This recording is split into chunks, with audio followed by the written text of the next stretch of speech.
Guildester e tutta la banda. E qui con me invece i 4 comici giunti al castello di Elsinore.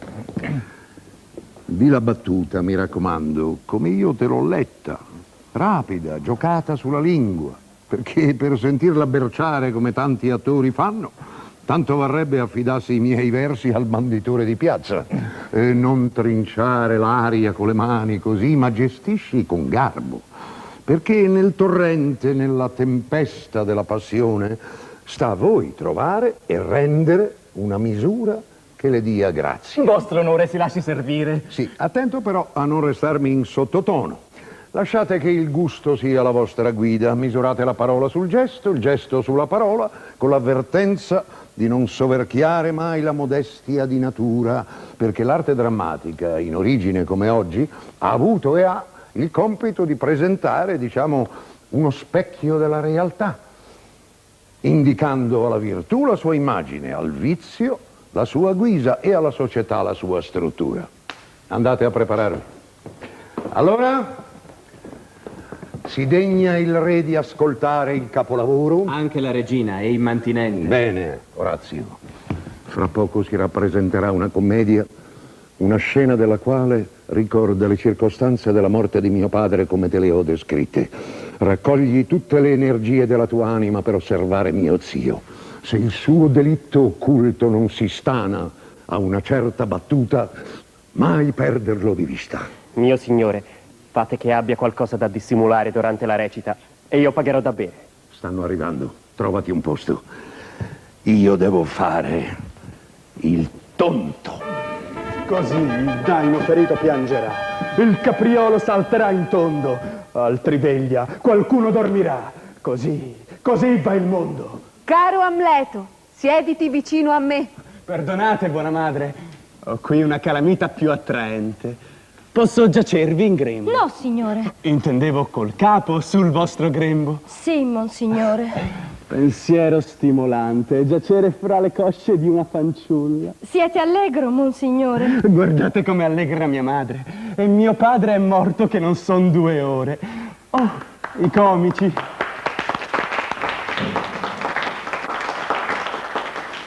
Per questo ludo tragico chiediamo al nostro pubblico un ascoltar benevolo.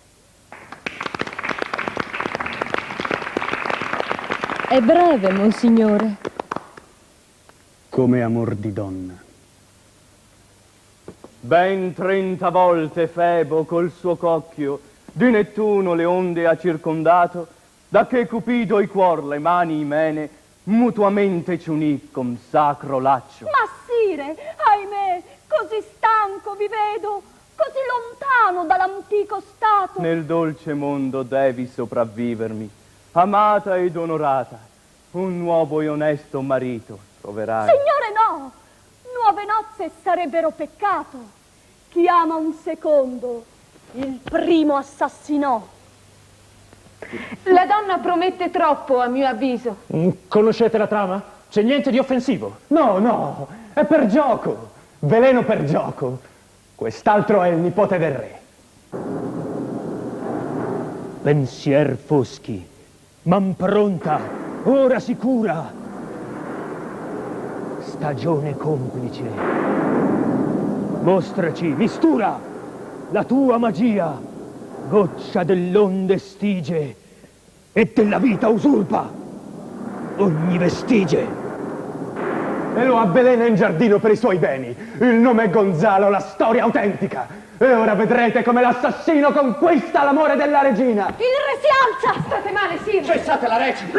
Luce! Fatevi luce! Via di qua! Così il daino ferito piangerà, il capriolo salterà in tondo. Hai visto, Orazio, quando si è trattato di veleno? Ho visto benissimo, mio signore. Musica! I flauti! Perché se al re la commedia non piacque. Nome di un nome certo gli dispiacque. Notizie? Il re, mio signore. Che ne è? Si è ritirato eccezionalmente indisposto. Per il vino? Per la collera. Oh, la vostra saggezza farebbe meglio a significare questo al medico, perché se fossi io a somministrargli la purga, forse aumenterei la sua collera. La regina vostra madre Desidera parlarvi nella sua camera prima che vi coricchiate. Oh Obbediremo, foss'ella 10 volte nostra madre. Avete ulteriore commercio con noi? Monsignore, da un tempo mi amavate. Ma vi amo ancora per questi 10 ladri e fornicatori. Finiamola. Perché la fate da battitori con me? Quasi voleste attirarmi in una rete. Suonate questo flauto. Non posso. Ma vi prego. Non conosco lo strumento. Oh, è facile. Come mentire. Guardate, queste sono le chiavi. Ma non saprei trarne musica, non ne ho l'arte. Ah, lo vedi in che bassa stima mi tieni? Tu vorresti suonare me. Vorresti far conto di conoscere le mie chiavi. Vorresti farmi cantare dalla nota più bassa fino al culmine del mio registro. E qui, in questa cannuccia, c'è tanta musica, eccellente voce, eppure non sai farla cantare. Tu credi che io sia più facile a manovrare di un flauto?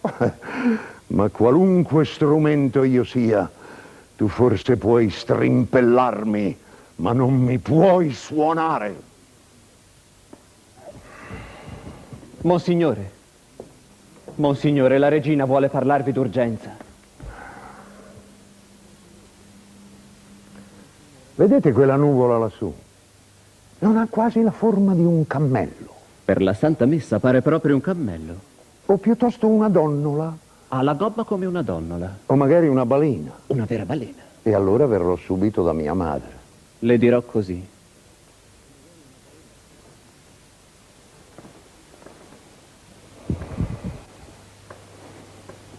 All'ora più stregata della notte. I cimiteri sbadigliano. L'inferno esala contagio sul mondo. E io potrei bere sangue caldo, compiere azioni che il mondo tremerebbe a vedere.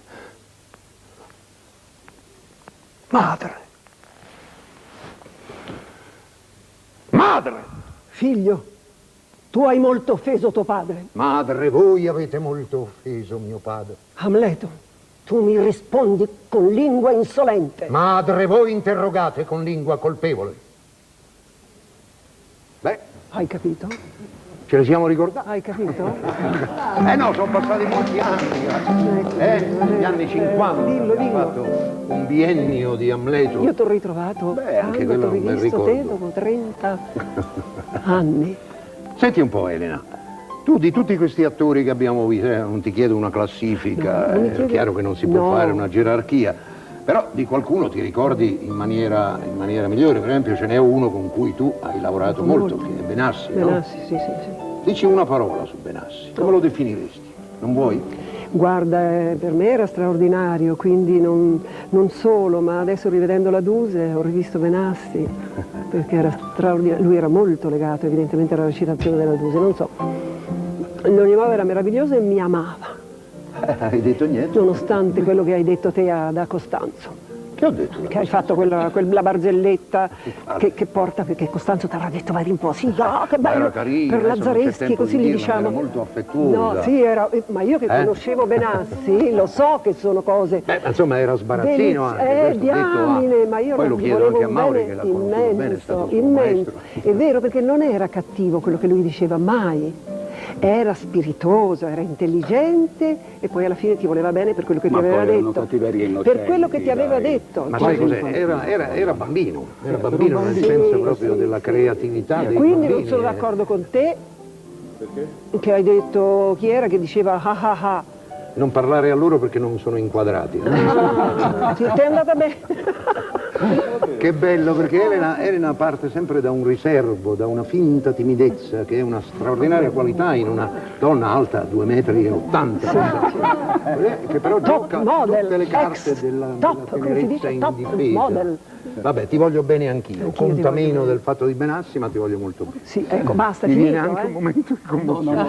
Benassi Dunque. l'ho visto piangere io. Ecco, adesso parli mezz'ora, adesso sei fuori No, campo. Ha pianto quando gli è morto il gatto, io l'ho visto piangere effettivamente. Sì, Come succede. no? Lo amava molto. io, Senti non Nando Gazzolo, non disturbi il signor Gazzolo. Dunque, anche Gazzolo, fra l'altro, uno dei 2 anni di questi Amleti c'era anche Nando che faceva un bellissimo Orazio è un bel ricordo anche per te. Io mi ricordo una battuta che dicevi benissimo proprio Orazio. Orazio, tu sei l'uomo più giusto che abbia conosciuto. Ma Orazio è un grande ruolo. Io ti volevo dire, anzi, un piccolissimo aneddoto di Keane, il quale in tarda età recitava solo le cose che aveva fatto da giovane perché le altre non se le ricordava. Allora andò a fare una recita, credo, a Birmingham, in provincia, e scrisse all'attore che doveva fare Orazio, dice vorrei incontrarla, vorrei parlare a lungo, con grande stupore di questo attore, perché allora il primo attore, niente, come nell'opera arrivava con la valigetta, non vedeva nessuno. E allora lui scrisse un racconto, questo giovane attore, dicendo, il signor Keane mi ha convocato al suo albergo, mi ha detto, ecco, sono contento perché dobbiamo veramente stabilire il rapporto, è fatto di piccole sfumature, no? Il teatro, dice per esempio, non lo so, cito nel terzo atto, in quella scena, se lei può a un certo momento mettermi una mano qui e alzare un po' il gomito, perché questo dà una cosa. Per tutto il resto dice, faccia come vuole che non mi importa niente. Con lo stile all'antica italiana poi non veniva neppure alle prove il primo attore. Sì, c'era il suggeritore che diceva, qui c'è il commendatore. Non esisteva, arrivava proprio soltanto la sera dello spettacolo. Bene, adesso ho parlato di Keane, cioè 800, e vorrei, insieme a te, Nando, recitare, dire le battutine, queste altre regole curiose, ancora più bislacche, ingenue, diciamo, stabilite dal Morrocchesi, che fu anche, oltre che un grande attore, un teorico, e che per dimostrare l'importanza dell'appoggiatura nella frase citava una frase banale qualunque in cui secondo le diverse appoggiature la risposta avrebbe dovuto necessariamente essere diversa. Perché l'intonazione e l'appoggiatura cambia il senso della frase. Cambia il senso, è come la freccia. Mia mamma, che era attrice, mi ha insegnato le prime nozioni. Odiava molto le appoggiature, per la verità. Mi diceva, mi raccomando, non fare le appoggiature, che sono brutte. C'è il pericolo dell'eccesso di appoggiatura, naturalmente. Sai che sono figlio d'arte. Qui invece le dobbiamo appoggiare per fare l'esempio chiaro. Sì. Allora, cominci tu, mi chiedi? Sì, ti chiedo. No. Allora, vieni tu oggi con tuo fratello a desinare da me? No, viene mio cugino. Vieni tu oggi con tuo fratello a desinare da me? No, vengo domani. Vieni tu oggi con tuo fratello a desinare da me? No, vengo con mio cugino. Vieni tu oggi con tuo fratello a desinare da me? No, vengo a cena. Vieni tu oggi con tuo fratello a desinare da me? No, vado da tua zia. E poi c'è l'importanza Vieni tu oggi con tuo fratello a desinare da me? Con gran piacere, ti ringrazio e sarò puntuale. Hai un fratello tu, Vittorio? Non ce l'hai? C'ho una sorella, ma vale lo stesso. Bene, allora mi sposterei di nuovo qui, perché voglio sedermi. Cara Adriana, che dirti? No, tu ci dici qualche cosa. Tu Che vi dico? sei un intellettuale, sei una... dai, insomma, un pochino, sì, adesso confessa i tuoi peccati. Secondo te, ecco, volevo domandarti, non so perché, ma volevo domandarti, secondo te la musica ha importanza nel mestiere? Cioè, l'orecchio, il buon orecchio, insomma. Ah, l'orecchio è molto importante. Io credo che la musica nello spettacolo No, la è musica nel mestiere, con i Molto. suoi pericoli, si capisce anche quello? No, l'orecchio non costituisce mai pericolo. Invece c'è chi lo sostiene.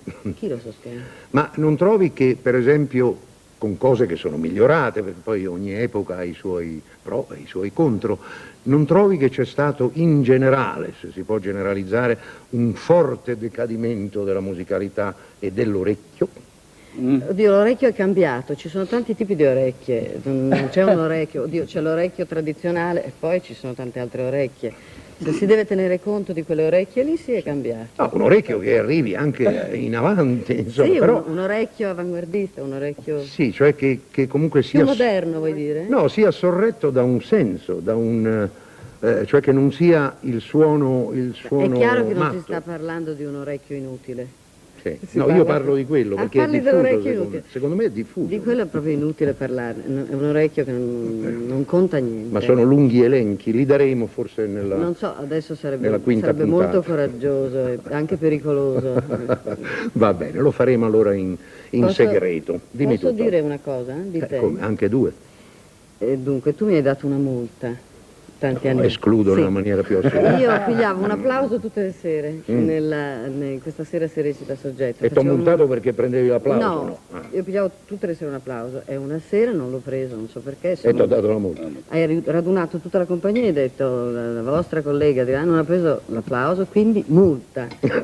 Molto arbitraria. È andata pure bene. Dicono che non sempre l'applauso premi la bravura. No, fra l'altro sì, E però forse probabilmente... mi hai dato una multa per tutti gli applausi che avevo preso? No, io lo so perché non l'avevi presa, perché eri uscita, avevi fatto tardi con un famoso regista, no, adesso questo non lo voglio dire. Sì.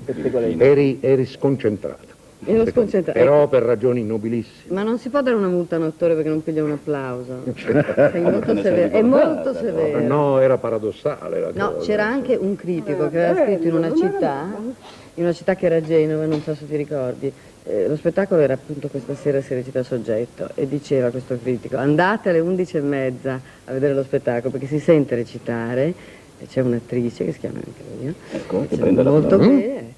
Te lo ricordi? No. No, questo l'ho dimenticato subito. Io invece... Di me non parlare, io l'ho dimenticato subito. Me lo sono ricordato. Comunque no, hai parlato dei critici Sì, ho e aperto so un che discorso. noi abbiamo avuto dei buoni disturbi, amici no. e dei buoni maestri anche Molto indirettamente, buoni. in persone come Sandro Talarico, De Feo, Feo. Chiaromonte, Sì. insomma, a cui va un pensiero anche grato, per me sono stati formativi. Perché sono state delle critiche didattiche, cioè Sì. la critica può essere anche non solo letta così, insomma può essere anche utile. Sì, devo dire è stata una bella stagione. Una bella stagione, può essere utile, sì, è vero.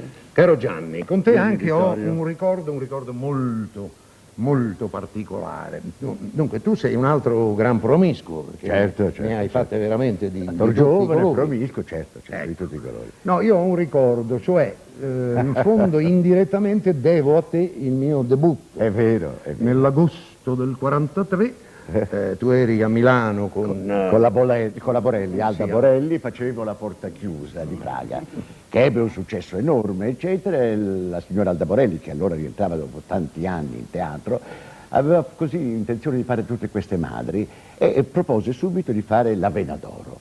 E io ben felice, splendida parte, eccetera, solamente chiedevo un aumento di paga, perché la paga era piuttosto ristretta, eccetera.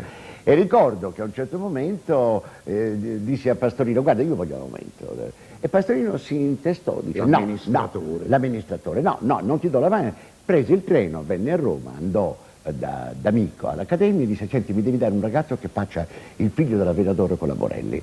Ce n'è uno, c'è questo ragazzo che è bravissimo, eri tu. Vai, debutti, successo enorme.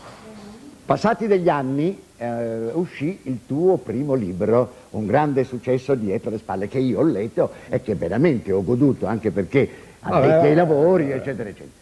Quando è arrivato all'inizio, dice: io debuttai perché sostituì Gianni Angus all'Odeon di Milano con Alda Borelli, che aveva picchiato la signora Borelli. Beh, io cadi dalle nuvole, ho detto: ma non è possibile, ma come può aver scritto questo? Vittorio sapeva benissimo che era per un fatto economico, eccetera. Passato del tempo, io mi incontrai sul set cinematografico con film di Monicelli con Vittorio, gli andai incontro e gli dissi: guarda, ho letto il tuo libro, splendido peraltro. Ma come io ho picchiato la Borelli? Gianni? Ma come può pensare che possa picchiare una signora anziana, eccetera? Gianni, fa colore, vai. Comunque. E io passai come un fustigatore della signora Borelli per te. Vabbè, però fu il tuo inizio meraviglioso.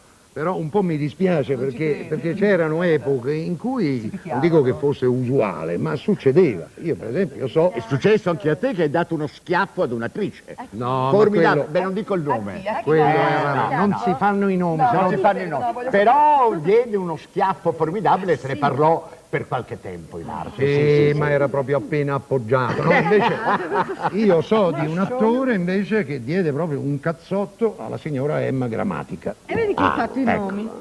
No, ma quello non il suo. No, quello non di quello. Mi hai dato un pugno. Dopo ve lo dico a tutti perché voi siete curiosi e volete sapere. Eccoci qua con Mariangela Melato. Lo dico così ti riconoscono. Sì, grazie, hai fatto benissimo. Molto bene, non sei mi fringere, molto, non molto approfittare chic. della vicinanza. E a te vorrei fare un paio di domande un po' noiose. Va bene, Cioè, sono pronta. la prima è questa. Sì. Si è parlato molto nei tempi recenti di questo mezzo scandalo, di una certa incuria della RAI e anche dei networks per il teatro, no? Adesso si sta un po' riparando, noi adesso stiamo facendo 3 puntate sul teatro che sono proprio un po' una ripresa di discorso, un preambolo, diciamo. Ma secondo te il teatro in televisione si può fare? Domanda. Domanda. No, secondo me, risposta. Secondo me si deve fare, mi sembra assolutamente necessario che la televisione si occupi anche di teatro. Visto la quantità di sciocchezze della quale si occupa, per quale ragione il teatro non ci debba stare.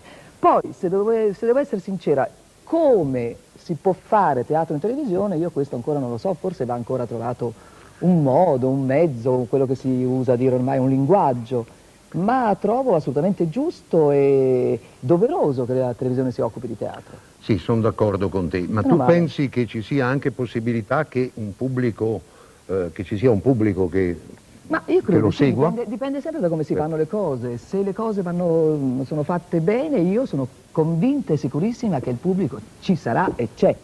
Bisogna farle bene, certo. Poi forse, siccome non sei annoiarli, non anche tu ingordarli. essenzialmente una teatrante, penso e spero che a te interessi di più, questa è la mia anche modesta piccola posizione, cioè ti interessa più il pubblico che l'audience.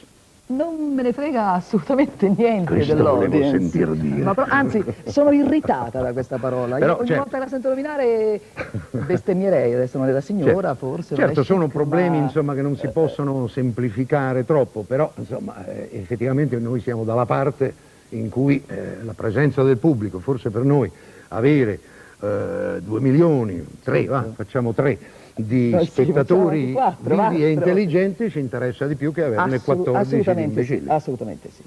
La quantità, insomma, possiamo anche fregarcene, la qualità qualche volta va rispettata. Io voglio rispettarla. Però posso dirti una cosa, smettila di spingermi per cascare. No, ma era solo per... Io sono assolutamente fiera, orgogliosa e esaltata di stare qua in questa tavolata. Che bei toni bassi. No, aspetta, posso andare anche più giù. Ma devo anche confessare che insomma, mi sento un po' fuori posto perché non ho tanti ricordi, non ho tanta storia. Forse avrò un futuro, ma insomma, posso andare con i ragazzi che mi sono sempre più a mio agio? Posso andare con i ragazzi? Dopo, ci mettiamo in una posizione intermedia. No, fra voi, ma insomma... Va bene, allora adesso... sì, lo so e me ne frego. Non mi disturbate adesso, voglio parlare con mio amico Mauri, il quale, dicevo prima, ha avuto Benassi addirittura come maestro, quindi se tu ci dici qualche cosa delle tue memorie sicuramente molto vive e grate, penso.